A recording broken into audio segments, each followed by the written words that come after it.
We're going to take a wild guess and assume you've heard about the paleo lifestyle. Whether you're trying to lose weight or clean up your diet, fitness editor Lizzie Fuhr is here to give us the facts about this popular and buzzy diet. All right, so we'll talk about the basics. The paleo diet is based on the dietary habits of our cave-dwelling ancestors. So we're talking wild game, lots of meat, seafood, lots of vegetables, some fruit, seeds, and nuts. So what you won't find on the paleo diet is sort of the foods that have come out of the agricultural or industrial era. So there's no grains, there is no dairy, no legumes, and in short, there is no processed food. So the mantra of paleo, if you will, is keep it clean. So we're talking hunter-gatherer, forager. That is the focus. Exactly. Now let's talk about the health benefits, which is, proponents of paleo really, focus on that. So proponents of the paleo diet have said that the human body isn't really equipped to handle these foods that came out of the agricultural era. So, a lot of people that have seen great success with the paleo diet are people that have suffered with, digestive issues. We're talking like IBS, gluten intolerance, or even lactose intolerance.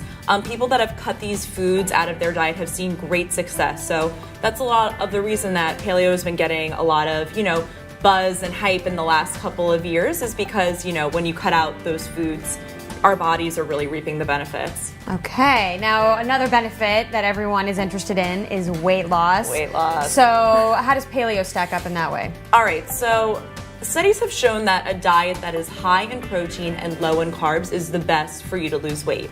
But unlike the bacon craze, low carb, 90s diets that our minds kind of go to, paleo really supports having a varied sources of proteins. So that's something that you can really keep in mind. You're not going to just be eating bacon and meat all the time. You can have lots of other foods that you love.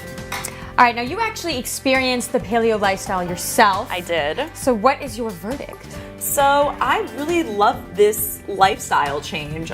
After day 3 of kind of detoxing through the carbs, which I never thought I would be detoxing from, I just felt great. I had so much energy. I felt really light in my clothes. My skin looked good. And I kind of skipped that whole food coma afternoon, because I was eating a lot of barley and quinoa and brown rice. So when I took those things out of my diet, I just had a lot more energy. With that said, if you're a foodie, if you like going out to eat and being social with friends in that way, you can't keep this diet 100% of the time if you're going out. So I'm a big believer in the 80-20 approach. So 80% of the time, you're eating really clean, keeping up with the paleo diet. 20% of the time, you're allowing for those indulgences with your friends. I think that's a way to keep it really sustainable and something that I've continued to do. Okay, so you can enjoy the progress of the latter half of human evolution. Absolutely. 20% of the time. In moderation, right. All right, Lizzie, well, thank you so much for cluing us in on this caveman craze. Sure.